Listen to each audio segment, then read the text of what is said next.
আসসালামু আলাইকুম everyone, welcome back to my channel Sumi's bake and cooking. ঈদে তো আমরা অনেক রকম ডেজার্টই তৈরি করি, আর সেই ডেজার্টগুলো সাজানোর জন্য দরকার হয় বেবি সুইট।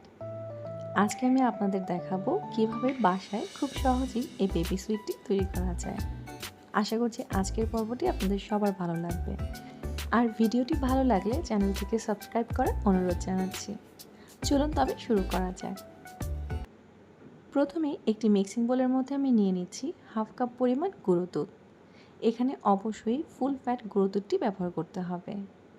এখন এর মধ্যে দিয়ে দিচ্ছি 2.5 টেবিল চামচ পরিমাণ ময়দা।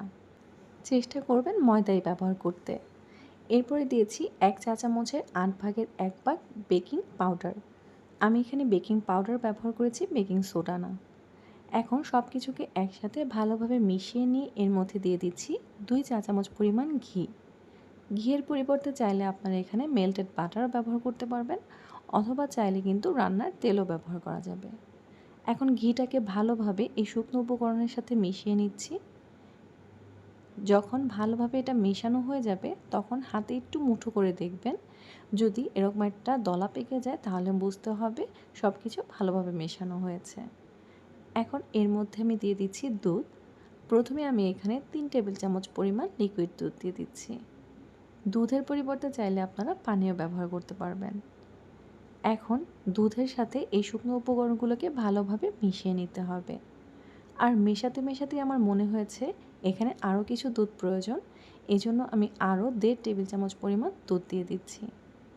একটি স্টিকি আর আঠালো ডো তৈরি করার জন্য যতটুকু লিকুইড প্রয়োজন ততটুকু আপনারা এখানে ব্যবহার করবেন। আর এগুলোকে কিন্তু খুব বেশি মথা যাবে না, হালকা হাতে ভালোভাবে মিশিয়ে নিতে হবে। দেখুন মেশানো হয়ে গিয়েছে। এরকম স্টিকি করেই কিন্তু তৈরি করতে হবে। এখন এই ডোটাকে আমি 5 মিনিটের জন্য ঢেকে রেখে দিচ্ছি। ততক্ষণে আমি হাতটাকে একটু ধুয়ে আসছি। 5 মিনিট হয়ে গিয়েছে, ঢাকনাটাকে সরিয়ে নিচ্ছি। আর দেখুন, যেই ডোটা এত সময় খুব বেশি স্টিকি ছিল এখন কিন্তু সেটা ফর্মে চলে এসেছে। এখন এই ডো থেকে আমি ছোট ছোট করে মিষ্টি তৈরি করে নিব।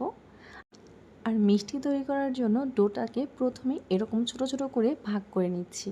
এতে করে সবগুলো মিষ্টি সমান হয়, আর এটা কিন্তু বানাতেও খুব সহজ হয়। আমি একদম ছোট করে ভাগ করেছি, কারণ আমি মিষ্টিগুলো চাচ্ছি একটু ছোট করে তৈরি করতে। হাতে একটু চাপ দিয়ে যদি আপনারা বলটাকে তৈরি করেন দেখবেন খুব সুন্দর একটি বল তৈরি হয়ে যাবে, আর এতে কিন্তু কোনো ক্র্যাকও থাকবে না। সবগুলো মিষ্টি আমি একইভাবে বানিয়ে নিয়েছি। এখন আমি মিষ্টিগুলোকে তেলে ভেজে নেব। যখন তেলে মিষ্টি দেওয়ার পরে দেখবেন হালকা বুদবুদ তৈরি হবে, তখনই তেলের মধ্যে সবগুলো মিষ্টি দিয়ে দিতে হবে। আর এই পর্যায়ে চুলার আঁচ রাখতে হবে মিডিয়াম লোতে। এই পর্যায়ে প্যানের হাতলটাকে ধরে এভাবে করে মিষ্টিটাকে দুলিয়ে দিতে হবে, কোনো রকমের স্প্যাচুলা ব্যবহার করবেন না। কিছুক্ষণের মধ্যেই দেখবেন মিষ্টিগুলো তেলের উপরে এরকম ভেসে উঠেছে। এজন্য কিন্তু চুলার আঁচটাকে অবশ্যই মিডিয়াম লোতে রাখতে হবে, না হলে কিন্তু মিষ্টির ভেতরে কাঁচা থেকে যাবে আর উপরে কালার চলে আসবে। এখন অনবরত নেড়েচেড়ে মিষ্টিগুলোকে আমি ভেজে নিব।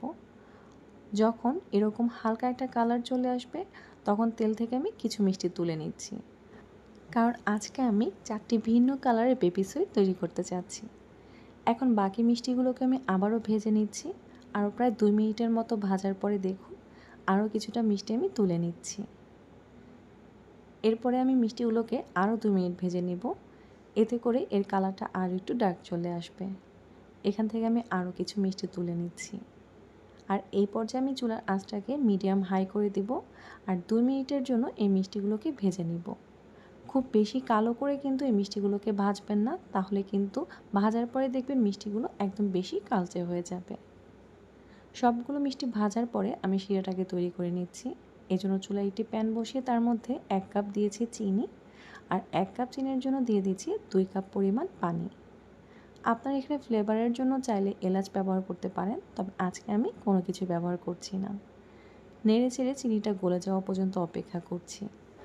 যখন শিরার মধ্যে বলক চলে আসবে তখন এর মধ্যে আমি ভেজে রাখা মিষ্টিগুলোকে দিয়ে দিচ্ছি। আর মিষ্টিটা দেওয়ার পরে সাথে সাথে একটু নেড়ে দিতে হবে।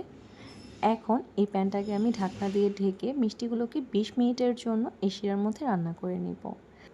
মাঝে অবশ্যই 2-1 বার ঢাকনা তুলে একটু নেড়ে দিতে হবে। 20 মিনিট পরে আমি ঢাকনাটাকে সরিয়ে নিচ্ছি। দেখুন এরই মাঝে মিষ্টিগুলো দেখেই বোঝা যাচ্ছে এগুলো কিন্তু খুব সুন্দরভাবে শিরাটাকে সোক করে নিয়েছে, আর এগুলো দেখতে কতটা চকচকে হয়েছে। ছোট ছোট এই মিষ্টিগুলোকে রান্না করতে কিন্তু 20 থেকে 25 মিনিটের বেশি একদমই লাগবে না। আমার মিষ্টিটা তৈরি করা হয়ে গিয়েছে। এখন চুলা থেকে নামিয়ে এটাকে আমি সম্পূর্ণভাবে ঠান্ডা করে নিব। মিষ্টিটাও সম্পূর্ণভাবে ঠান্ডা হয়ে গিয়েছে, আর শিরাটাকেও ভালোভাবে এটা সোক করে নিয়েছে। একটি মিষ্টি আমি ভেঙে দেখাচ্ছি, দেখুন এটা কতটা সফট হয়েছে, আর ভেতরে শিরাটাও কত ভালোভাবে ঢুকেছে। এভাবে তৈরি করলে আশা করছি আপনাদের সবার মিষ্টি একদম পারফেক্টভাবে তৈরি হবে। আজকের জন্য এখানেই বিদায় নিচ্ছি। সবাই খুব ভালো থাকবেন। আল্লাহ হাফেজ।